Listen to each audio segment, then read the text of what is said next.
John Gordon. He's a husband, father, and author of 26 books, including 13 bestsellers that have impacted readers around the world.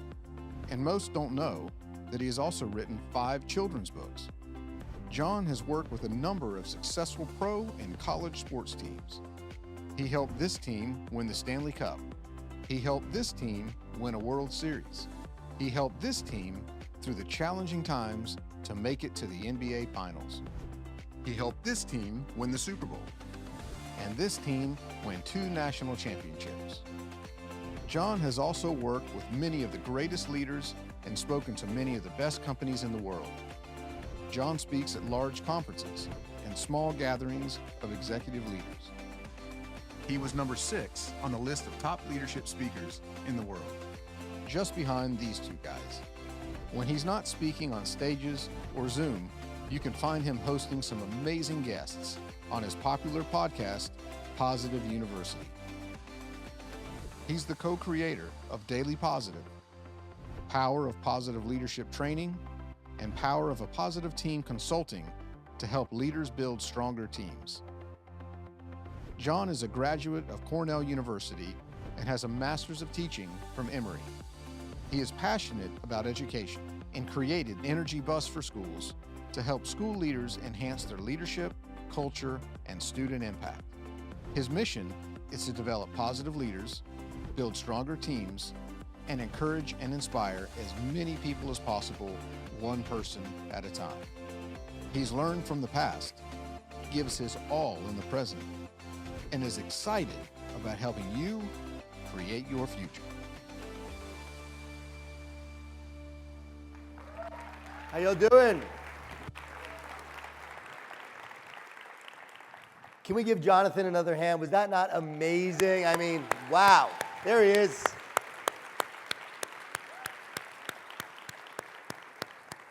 I told him I think he has a future as a speaker if he wants to as well. Would you agree with that?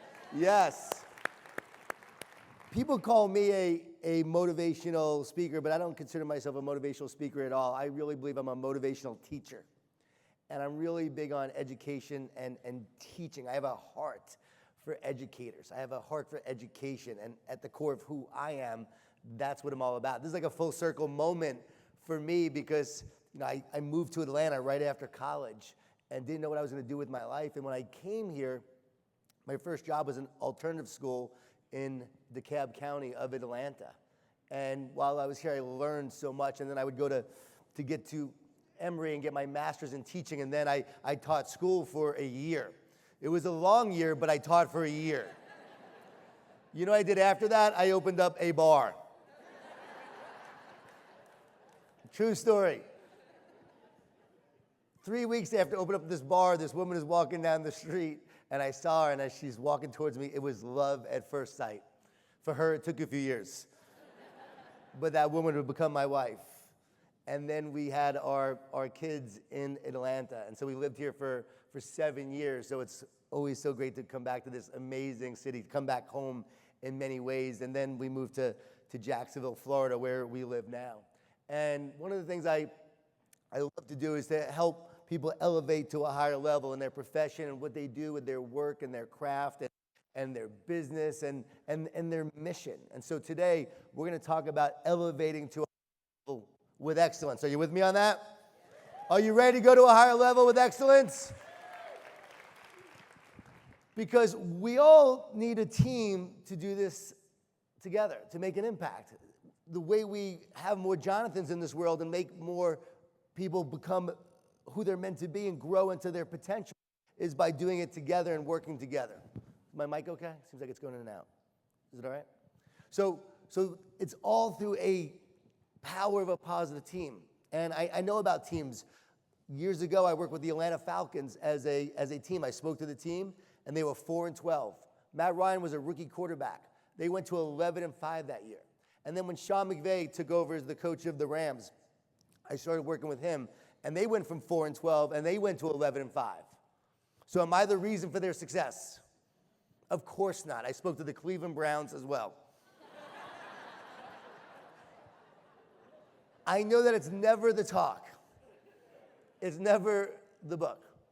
It's always the culture. It's always the leadership. It's always the team and our mindset and how we show up and we implement these principles and practices that we're going to talk about together. So a number of years ago, I was at a camp with my daughter, and it was a sports camp. And when I arrived, my good friend Dan Britton was there. And Dan was a marathon runner, and he ran a 6-minute mile for the entire marathon. And so when I showed up, he said, "Hey, John, you want to run with me tomorrow?" I said, "No, Dan, I don't want to run with you tomorrow." He said, "Just 5 miles." Yeah, oh, just 5 miles. I haven't run 5 miles since I played sports in college. No, I am not running 5 miles with you. So the next morning, he got up with our good friend, Jimmy Page, and they ran, and they were so energized. They felt so great. I was so jealous, but I didn't run. That night, Dan Britton spoke to all of the students, and I saw him inspire these students, and he inspired these kids, and I was inspired. And so I went up to Dan, and I said, "Dan, I am running with you tomorrow." So the next morning we got up, 6 a.m., and we're running through the battlefields of Gettysburg. The sun was coming up. It was such a beautiful day. And I was so energized that first mile. But by the third mile, I was regretting my decision. I'm huffing and I'm puffing and I'm trying to catch my breath. And I'm like, guys, I think we should just stop here and honor all the soldiers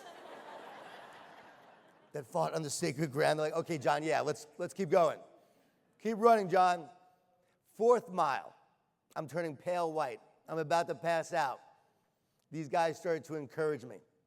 They were pushing me. They were supporting me. They were loving me. They were also praying for me. "God, please help John." 5th mile, mostly uphill. I wrote a book with these guys called "One Word That Will Change Your Life," and so they are shouting out one words to me. One word, belief. One word, grit, John. One word, persevere. I was like, one word, die.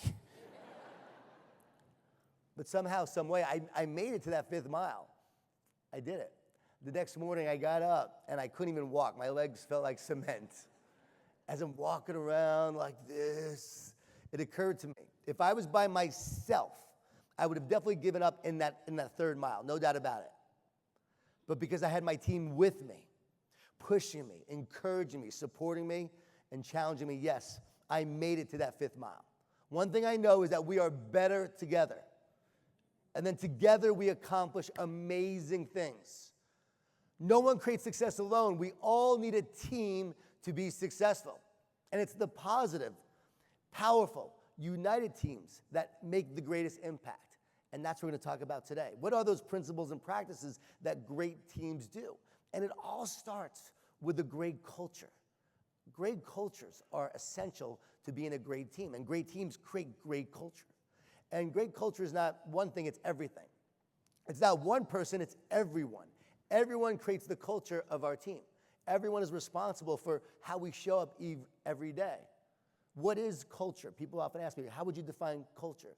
It's the living, breathing essence of what an organization values, believes, thinks, says, and does.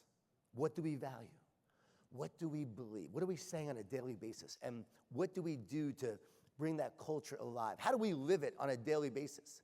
Every organization today has a mission statement. Do you have one in your school? Do you have one in your agency, in your organization? Everyone has a mission statement, but only the great ones have people who are on a mission. Are we on a mission? That's what my goal is today, that we will leave here on a mission with excellence to make a greater impact. It's that culture that drives that on a daily basis. Because you can have these great core values written on the walls or in the programs and the guides, but unless we live them, it doesn't do much. Remember Enron? Yeah, one of their core values was integrity. How did that go? And so, in a world that loves to focus on the fruit of the tree, the outcome and the numbers and the stock price and the standardized test scores and everything else, we know that if you focus on the fruit and you ignore the root, what happens to that tree? It dies. But if you invest in the root and you make it your number one priority, it's your focus, it ultimately leads to a great supply of fruit. So it's all about investing in that root. And when you know your values and you know what you stand for, Like, we stand for changing lives. We stand for helping people like Jonathan become all they're meant to be. When we stand for that, we value that. When you know your values, you show your values on a daily basis. And then when someone doesn't fit that culture, when they're not living those values, they won't fit in. You don't have to kick people off the bus when you're building a culture that is so strong. They'll get off themselves because they don't just fit in.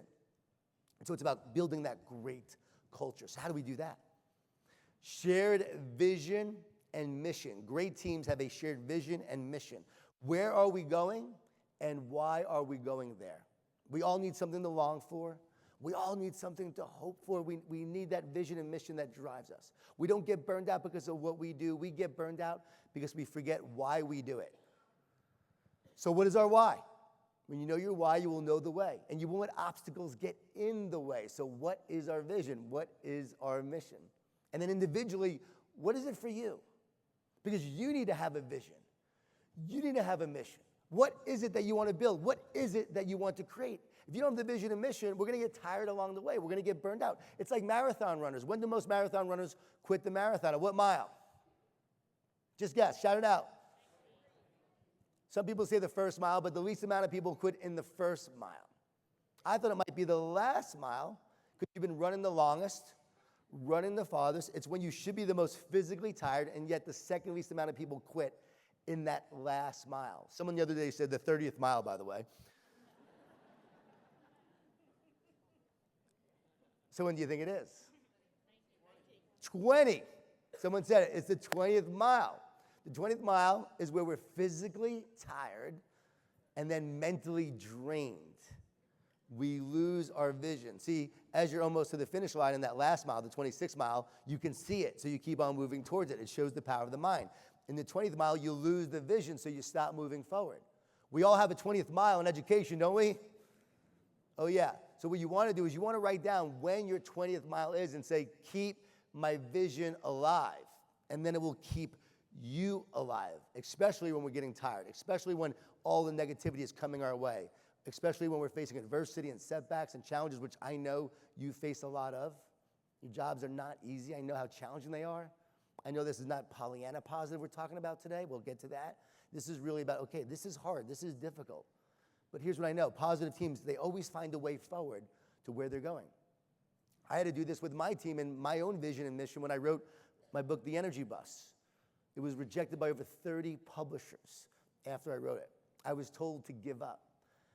But I couldn't give up because I had my vision and mission, and it was this: to encourage and inspire as many people as possible, one person at a time.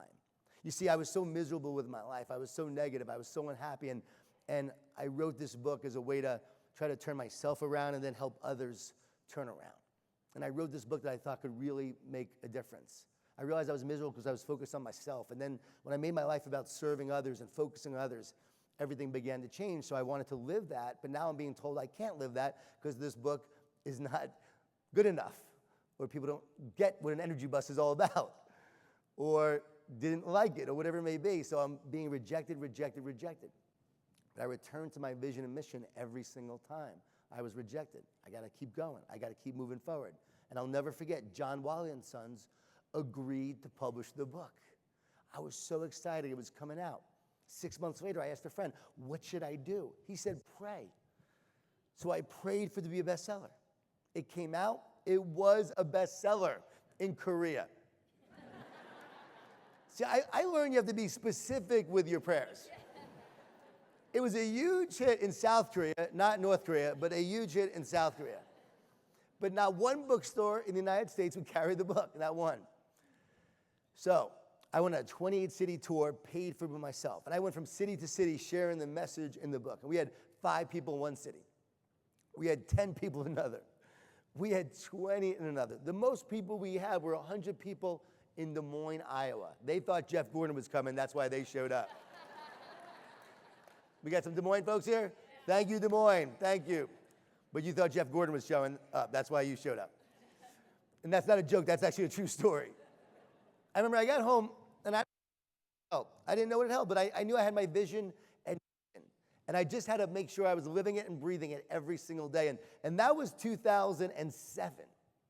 Here we are, 2023, And I get to share with all of you, you difference makers, you impactors, you life changers. I get to share with you all, and I don't take that for granted. Like, it keeps me going. And people say, what's your 5-year plan? What's your 10-year plan? I don't have one. It's the vision and mission every day. As many people as possible, one person at a time. Make that difference. That's what keeps me going. We got to have our vision, and we have to have our mission of where we're moving forward. And a key part of this, a great way to bring this to life, to live it every day, is telescope, microscope. Big picture, then zoom, focus, action. And to help you do that, I always encourage people to pick a word for the year. One word that's going to give you meaning and mission, passion and purpose. One word that's going to drive you to be your best. I had a teacher the other day, she picked the word endurance. She told her students, I will outlast you. I had a principal pick the word one time, retirement. I said, no, we're not allowed to pick retirement. Made him change it to finish. Decide he was going to finish strong in his career, finish strong in his impact, finish strong to leave a legacy. And that changed everything when they changed that word. My wife's favorite word I've ever chosen was the word serve. She loved the year that I had serve as my word. She said it was the best year of her life. It was the hardest year of my life. Man, it was a hard year. But that was the year I learned about servant leadership.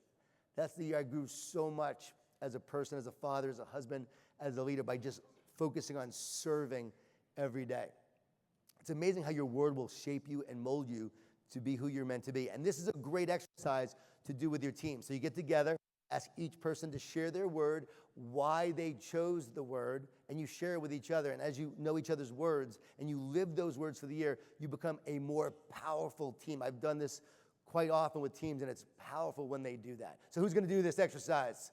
Who's going to do the one word? Just raise your hand if you're going to do the one word. Okay, I really want to encourage you to do. Who just doesn't feel like raising their hand? I want to encourage you to do the one word, and you'll see how impactful it is. Because, we lose sight along the way. We can lose our vision because of everything coming at us. But one word sticks, and it helps us focus. And we got to make sure that we're constantly moving forward. I was brought to the Tampa Bay Lightning a few years ago to speak. And so I go there to speak, and they had just lost in the first round of the playoffs. They were picked to win the Stanley Cup that year. So I arrived the next training camp, and they're talking about last year. And they're upset about last year. And they're really down. They're depressed. They're trying to figure things out. Like, I'm telling you, I'm like, guys, it's this year. We got to let go of last year. We can't go backwards. Let's go forwards. Let's not be bitter. Let's get better. And I gave them research. Teams that feel like they're defending something don't do very well. But teams that feel like they're attacking a new opportunity do great. And that's our key. That's our charge. As we look forward, we're not looking backwards. We are looking forwards, and we are attacking a new opportunity every day, a new opportunity to make an impact. Are you with me on this? A new opportunity. Come on, give yourselves a hand. Let's go. A new opportunity. Come on, every day. There's so much power in that when we have that new opportunity mindset and attacking that opportunity. We don't have to defend anything. We're always creating new. We're always adapting. We're innovating. We're taking change. We're taking that, what seems might be bad, but we're turning it into good. And we're taking that misfortune and we're turning it into fortune. And that leads us to the next part of this, which is great teams, positive teams. They stay positive through their challenges. Now, I want you to know right off the bat, you may be looking at me thinking, oh, John, you're an author, you're successful, blah, blah, blah. You are positive because of that. No, I'm actually naturally negative. People are always surprised to hear this. I naturally go towards the negative. I grew up in Long Island, New York, in a Jewish Italian family. A lot of food, a lot of guilt. A lot of wine, a lot of whining. My dad was a New York City police officer, undercover narcotics. And so he was battling the drug cartels in the streets of New York in the 70s. And so he wasn't very positive, my dad. He was a very loving man, a very loving guy, but one of the most negative guys on the planet. You would literally get up in the morning, you go, hey, good morning, Dad. He'd say, what's so good about it? My dad was Al Bundy before Al Bundy was Al Bundy. I just realized some of you have no idea who Al Bundy is. This is my dad. We're at the dinner table, my brother and I. We're teenagers. Very blue-collar, middle-class family. My parents never made more than $30,000 a year combined. We're talking about our hopes and our dreams. And there's our dad with me and my brother. Oh, I can see when you guys are older. The law firm of useless and useless. My dad had the gift of discouragement. When I started speaking, my dad said, I can't believe people pay you to speak. We paid you to shut up when you were a kid. My grandmother was so scared of flying, like terrified of flying. She would say, I know when they say your time is up, but I don't want to be in a plane when someone else's time is up. So I grew up in this family that had so much pessimism and negativity, and the world was out to get you, and that was honestly my mindset for a long time. And I was an athlete, so I had this eternal open optimism, belief, and hope, and I would think, okay, somehow, some way I can create something's gonna work out, but yet I would often go back to the negative. It was just like back and forth, like so many of us, that's what we do, negative and positive. And then I'm 31 years old, we had just moved from Atlanta to Jacksonville. I went to go work for a .com. I thought I was gonna make my fortune, and the .com crashed. And so we're literally this close to bankruptcy. I have 2 little kids, my wife, and I'm being a jerk because I'm so stressed out. I'm so miserable, I'm so negative, I'm crumbling from the inside out, and I'm blaming my wife for why our life is so bad and why we haven't realized our dreams and why I haven't lived up to mine. And she had enough of my negativity. I'll never forget, she said, I love you, but I'm not gonna spend my life with someone who makes me so miserable and acts this way. You need to change. Like, if you don't change, we're over. Like, it was an ultimatum that just changed the course of my life. Because I wanted to stay married, I loved her, and I said, okay, I have to change. And so I began this journey now of working to become a more positive person. And so I started researching all the ways that I could be more positive. It was during the emerging field of positive psychology. We're talking about 2001, 2002. So I'm now taking all these ideas in, I'm practicing them. I'm taking a walk of gratitude every day. Because the research shows you can't be stressed and thankful at the same time. So I'm doing that day in and day out, and I'm noticing a difference, and my wife's noticing a difference. And doing more and more of these kind of exercises at night, I wrote a success journal, and I would focus on my one success of the day. So every night I was going to bed as success. This is great for students. What was your success today? And then you go to bed as success. You wake up feeling like a success. All right, now I'm ready to conquer something. I'm ready to do something. I'm looking for the successes. Because what we look for starts to show up more in our lives. A lot of times when we have adult students, they come in, they have a lot of baggage, they have a lot of pain in the past, they have a lot of insecurities, they've been told negative things about themselves, and so we gotta start fueling them with these positive messages and uplifting them on a daily basis.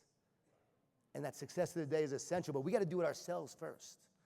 Because if you don't have it, you can't share it. So what I learned is that I had to feed myself in order to feed others. If I wanted to be a better husband, if I wanted to be a better father, if I wanted to be someone who made a difference, I need to first feed myself with that optimism, that belief, and that positivity.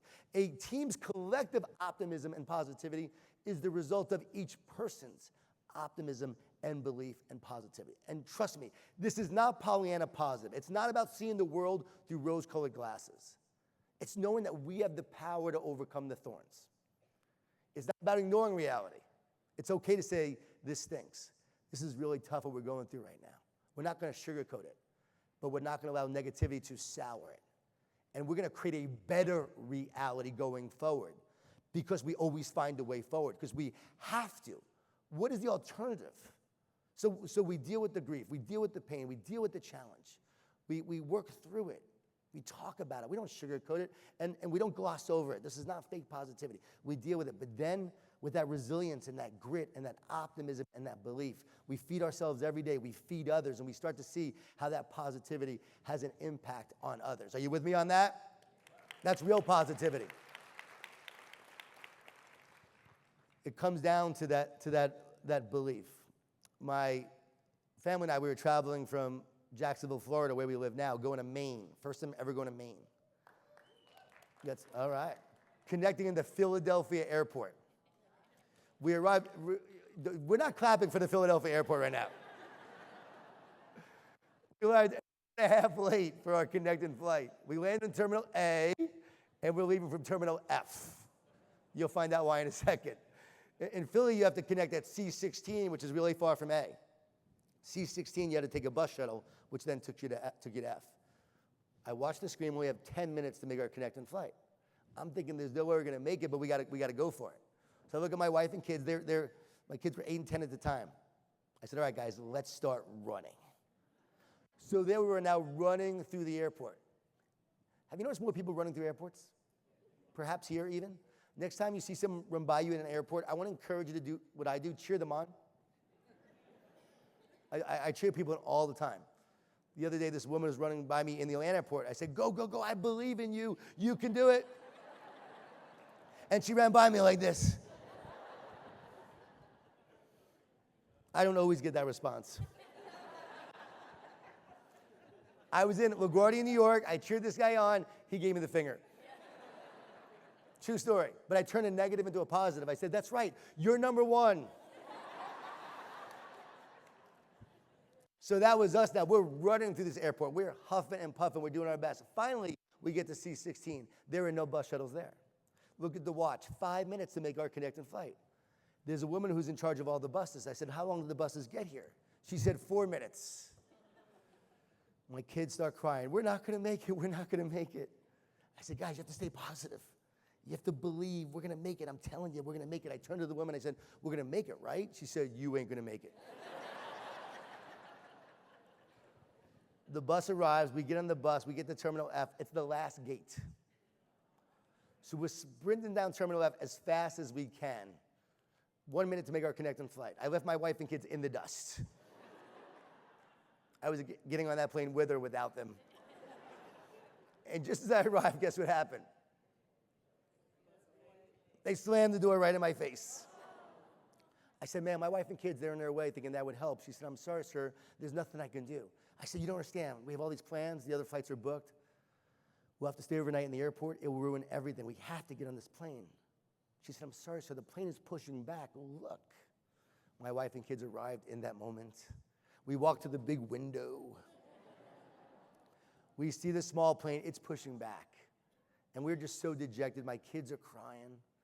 I'm crying. And as we're watching this plane, we realize, though, that we can see into the cockpit. We realize that we can see the pilots, and then we realize that they can see us. We make eye contact. So my wife and kids are jumping up and down, waving to the pilots.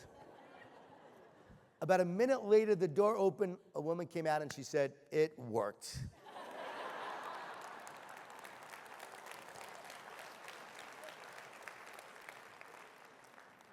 She said, they're going to let you on the plane. We walked down the stairs on the tarmac. They stopped the plane. The passengers were not very positive. We took off, we landed. Another miracle occurred. Our luggage made it too. A true miracle in Philadelphia.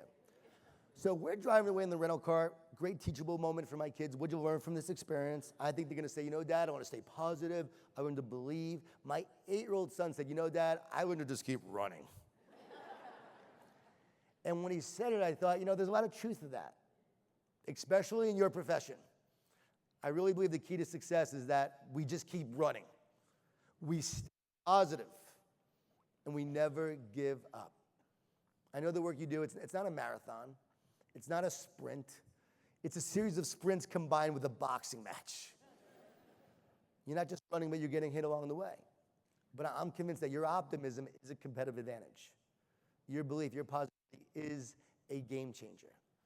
And positivity has to be greater than all the negativity that we face. And also the negativity that often comes from us. People say, okay, John, stay positive. What does that mean?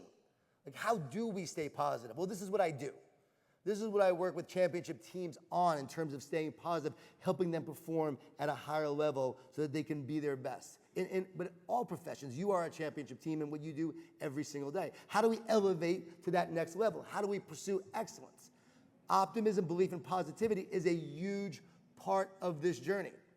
And one of my favorite pieces of advice is from Dr. James Gills. And I know I'm giving a lot of running stories, but it seems like it just fits because we're always running and we're always you know, getting hit along the way and facing those challenges. But Dr. James Gills is the only person on the planet to complete 6 double Ironman triathlons. To a double Ironman, which means you do an Ironman, a day later you do another one, and the last time he did it, he was 59 years old. And he was asked how he did it, he said this: I've learned to talk to myself instead of listen to myself. He said, if I listen, I roll the fear, the negativity, the doubt, all the reasons why I can't finish this race. But if I talk to myself, I can feed myself with the words and the encouragement that I need to keep on moving forward.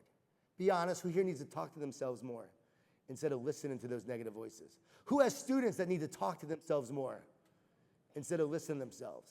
See, I'm sharing this with you, but I also want you to share this with your adult students, because they need to start reprogramming their mind with positive voices, with words of encouragement. Because the word encourage means to put courage into. So when you're encouraging someone, you're putting courage into them. When you encourage yourself, you're putting courage into yourself. And the words we say matter. Research from Duke University shows that optimists work harder, get paid more, and are more likely to succeed in business and sports. And what they found was that because these optimists believed in a brighter and better future, they took the actions necessary to create it. It became a self-fulfilling prophecy. And then we also know that collective teacher efficacy is actually the number one predictor in student learning and outcomes. And what we know is that efficacy is all about a staff that believes that they can impact the outcome of their students' lives.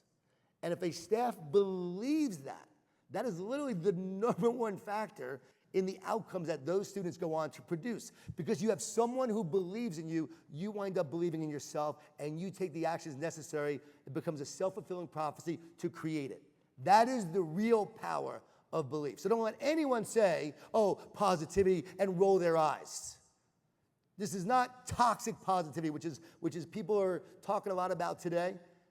Sabotaging the movement of real positivity, of educators like you, literally who change the course of your students' lives through education.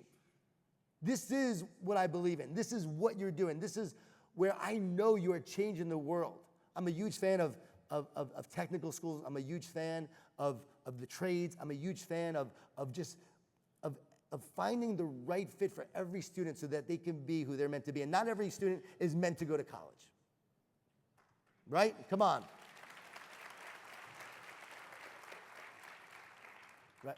We need more trades as well. We need more technical people. We need people with skills that for our society. And it's you that help students do that. So that belief is so real, and it matters, and it makes such a difference. On a funny side of things, I saw it though in my own life, like with my wife. My wife just a few months ago was complaining a lot. She's now 55, and she's like, I'm getting old. My body's so sore.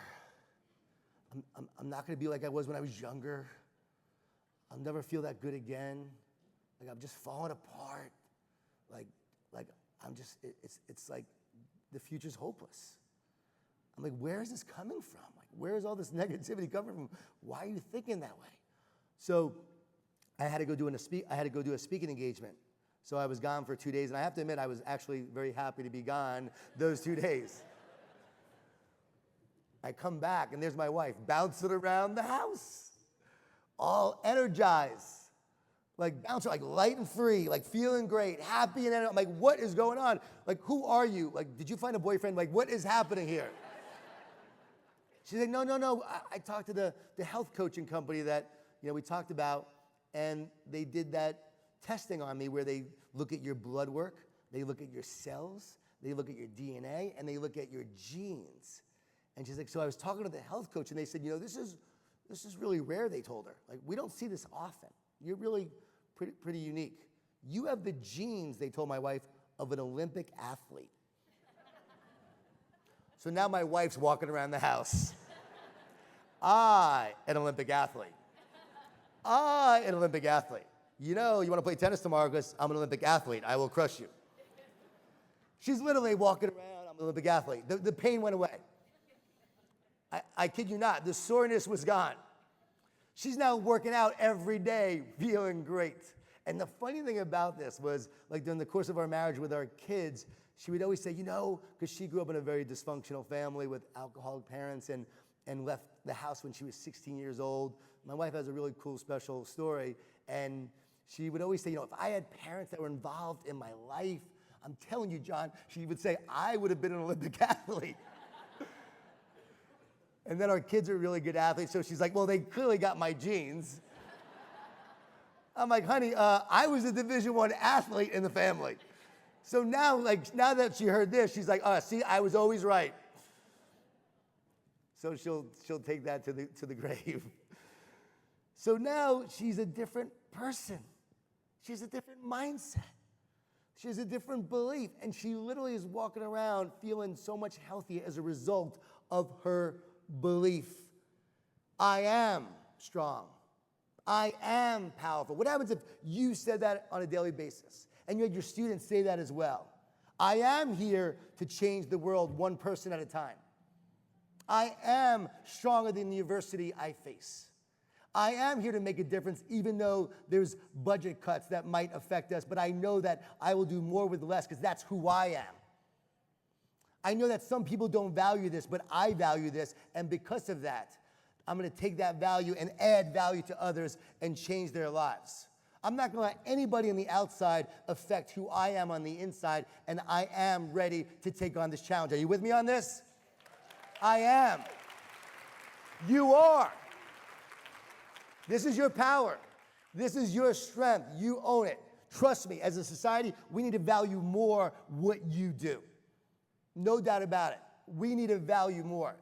But not everyone will, and we don't have to allow that to get in the way of our power, our mission, and what we are here to do. You encourage others along the way, and it changes lives. I had to do that with my daughter as well. My daughter, she was a lacrosse player, like me, probably because I encouraged her to play lacrosse. But she'd be on the field, and she'd be walking around, and while the game's happening, she would be staring at the sky. I'm like, this is not really very good if she's doing that as an athlete. And so, ninth grade, she is struggling, not playing very well, and I am challenging her too much. I am pushing too much. I am not being an encouraging, positive leader. And she decides that she wants to quit. And she tells her mom she's quitting. And then they tell me that they're quitting. And they tell me it's because of me. And it was because of me. And so she quits. And now I have to look at myself, and I have to change who I am and the kind of leader that I am. See, I was all about my own state of mind. I realized positive leadership is not just making yourself feel good, it's about the actions that make others better. So then I became a different leader. I'm like, I'm going to focus on being a positive leader and start to encourage her and support her. Instead of always trying to push too much, I need to love more. And so that's what I started to do. I started to love her, to encourage her and support her. We would throw the ball around, practice, she'd decide to play again. And so now she's on the team 10th grade. She makes varsity. She's a starter. But then she starts making a bunch of mistakes, and she gets benched. And she had a coach who was really negative, who always yelled at her and berated her. I didn't love it, but I told her, Jade, I said, I know I can't get involved unless it's abusive, but the one thing that I want you to do is know that you're going to be stronger because of what you're going through, and just know that his words have no power over you.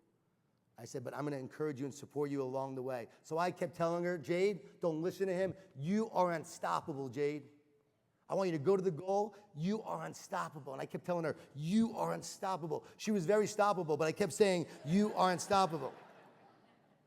But she never would take it to the goal, and she was very, very unconfident, very fearful, very hesitant. Junior year, kept telling her, you are unstoppable, Jade. You are unstoppable. She would never take it to the cage, but we're in the backyard and we're throwing the ball around, and we're practicing dodges, and I'm playing with her, and she literally could score on me at will. I can't stop her. She's flying right by me. I'm like, this is unbelievable. Like, do this on the field. She would be so hesitant. And then one day she's like, Dad, I am unstoppable. I am going for it. We're in Orlando, big tournament. She's taken to the cage. She's going down so determined, so fierce, and I see this girl knock her with a stick and literally take her head off and knock her down. Isn't it wild? Like, we decide to be positive, we decide we're unstoppable, and then adversity strikes.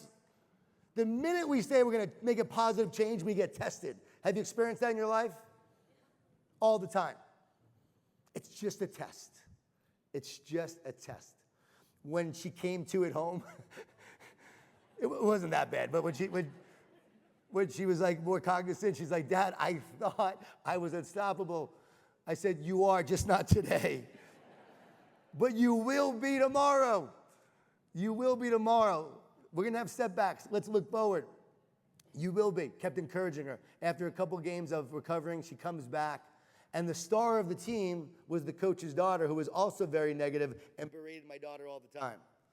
So that's one of the reasons why she didn't have confidence, because she was always getting yelled at if she made a mistake by the coach and the coach's daughter. Coach's daughter gets injured. So now the team needs my daughter to step up.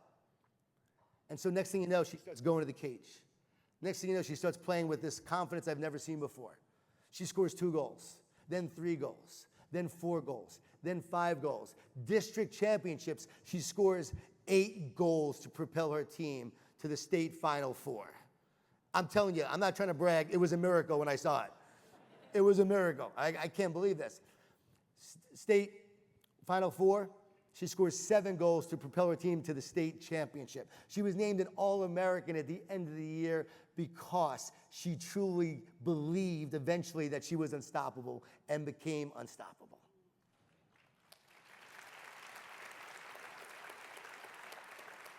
So what is my daughter doing now? She's a speaker. She's 24 years old. She's already given 40 talks.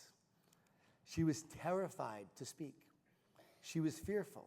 She met a woman while she was working as a hostess in a restaurant, supporting herself, paying her bills.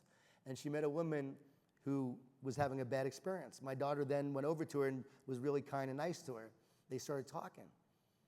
The woman held my daughter and said, can I just encourage you? My daughter said, yes. She said, God, this girl has a future. She has a plan for her life. I see her speaking all over the country. I see her impacting lives. This woman didn't know that I was a speaker and I've been doing this for 20 years. She didn't know a thing about me. But next thing you know, she's now encouraging my daughter, speaking life into her with purpose. My daughter calls me up with tears in her eyes. She's like, Dad, we were crying in the middle of the restaurant as she was telling me this. I've been so terrified to speak. I don't feel worthy, but I just know that I'm supposed to do it. I said, well, Jade, guess what? You are unstoppable. And I said, you are also impactful. I want you all to know that you are unstoppable. You are impactful. You are unstoppable. You are impactful. The same thing I say to her, I know about you. And since that moment, she's now been speaking, doing this work, and inspiring, impacting. It's so wild to watch. But here's what I know at a deeper level. If I was still that negative leader, and I didn't change as a dad in my own leadership, she would never be doing this work. If I was still negative, if I was still that negative jerk, she would never have changed.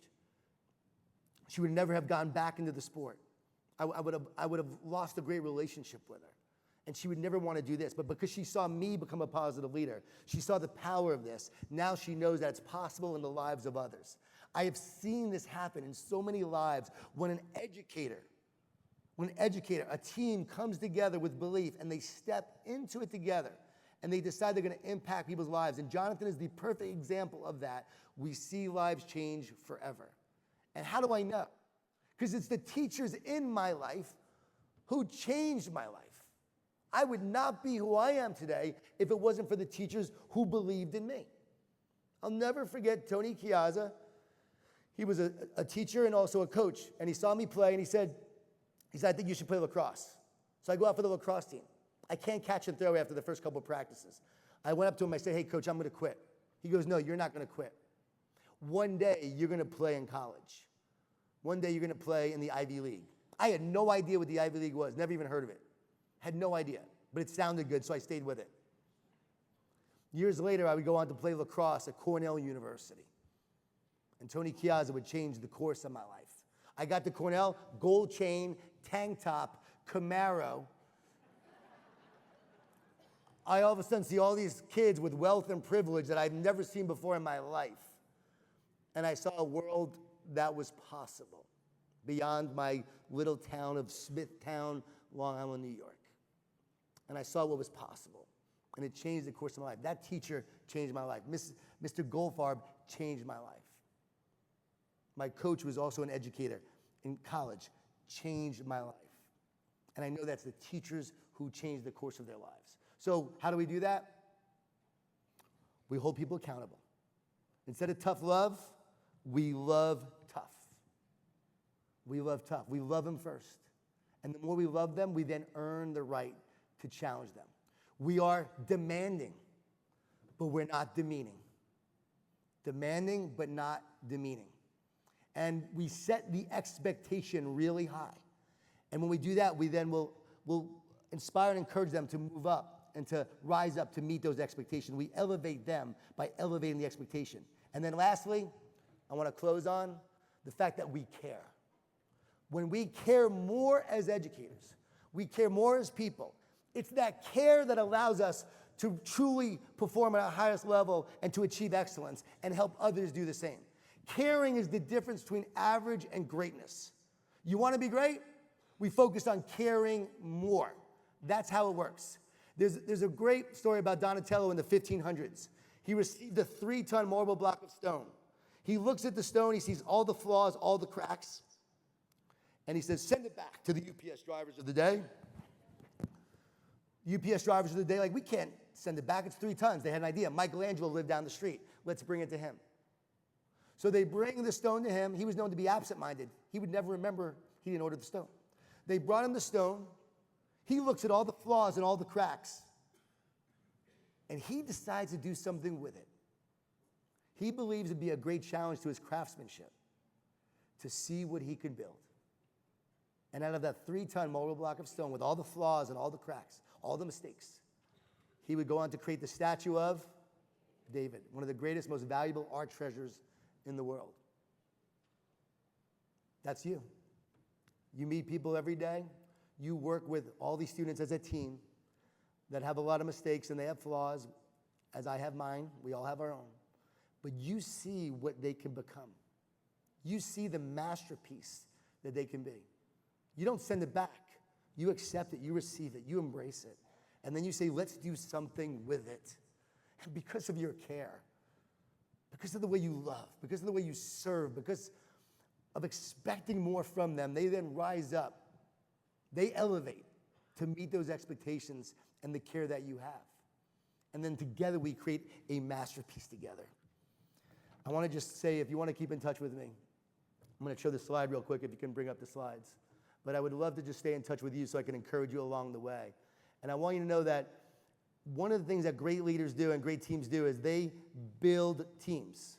And they do it with these exercises. I don't have time to talk about them today, but if you just scan this is the best top 10 team building exercises you'll ever find to build a team that has trust, connection, and commitment that allows you to work together to serve others and make a greater impact together. Okay, so you can download that. And also, this is one other resource for you. This is a fuel for you thing that on a daily basis, how do you fuel? Feed the positive. U, uplift others. E, encourage. And L, love what you do. Because if we bring the love to it, fear will have no power over us. If we bring the love for our students and for our team, then what happens is we will perform at the highest level we will ever perform. Pavarotti said everybody wants the audience to love them, but I love the audience. When you love your students, they will love you back. And they'll thank you forever for changing the course of their life, just like Jonathan. Thank you so much.